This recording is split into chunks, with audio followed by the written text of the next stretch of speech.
Welcome to అంతర్వాణి channel. నేను మీ రవీందర్ రెడ్డి. ఈరోజు video ఏంటి అంటే అందరం గుడికి వెళ్తూ ఉంటాము. గుడికి వెళ్ళేది దేవుని కోసమా మన కోసమా అనేది ఆ, మనం ఎప్పుడైనా ప్రశ్నించుకున్నామా? అసలు గుడికి ఎందుకోసం వెళ్తున్నాం? గుడికి వెళ్తే ఎప్పుడైనా దేవుడు కనిపించిండా? మరి ఎందుకు కనపడతలేడు?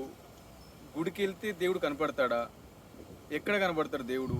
అసలు మనం గుడి కోసం ఎందుకు వెళ్తున్నాం? గుడికి దేవుని కోసం వెళ్తున్నామా, లేదు అంటే కోరికల కోసం వెళ్తున్నామా, లేదు అంటే ఇది మన ఆచారం మన సంప్రదాయం కాబట్టి జస్ట్ అట్లా అలవాటై వెళ్తున్నామా అనేది మనం ఎప్పుడన్నా క్వశ్చన్ చేసుకున్నామా, ప్రశ్నించుకున్నామా?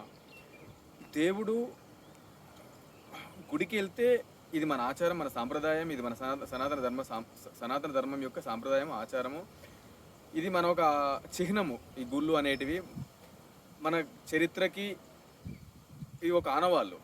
అక్కడికి వెళ్తే అంతో ఇంతో కొంత ప్రశాంతత, కొంత సాంప్రదాయ వైభవము ప్లస్ కొంచెం భక్తి కలుగుతుంది. కానీ భగవంతుడు కనబడుతున్నాడా అనేది ఫస్ట్ క్వశ్చన్.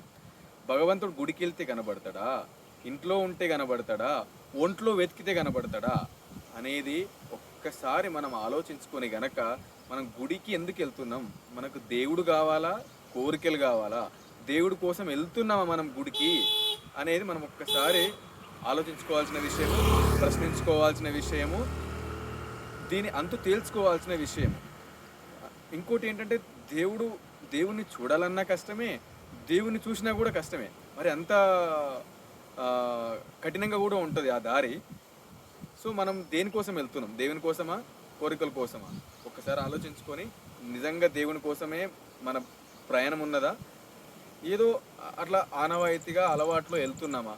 ఒకసారి ఆలోచించుకోండి, ప్రశ్నించుకోండి. ఈ వీడియో కనుక మీకు నచ్చితే సబ్స్క్రైబ్ చేయండి, లైక్ చేయండి, కామెంట్ చేయండి, షేర్ చేయండి. Thank you.